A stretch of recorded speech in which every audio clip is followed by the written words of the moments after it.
in Nehemiah chapter 1, verse 11. The restoration continues. And Nehemiah says that he is a cupbearer to the king. Cupbearer might not sound like an impressive job. You don't see it on many resumes today, but cupbearer was a very significant honored position. In other words, he had access to the king.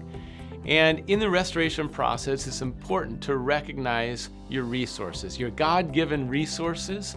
And Nehemiah, as he's considering approaching the king with some requests, he has resources. God is in his life, God's strength, God's courage. He has this job, he has access, he has a relationship with the king. There are a lot of pieces that God's already provided that tie into the restoration.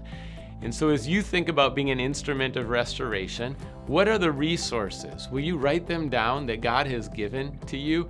I bet you could name 10 quickly.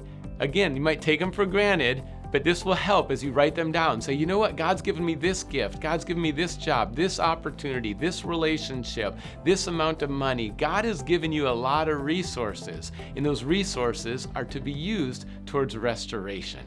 So don't take them for granted, but offer them up to the Lord today and say, Lord, use these resources that you've given to me to bring restoration.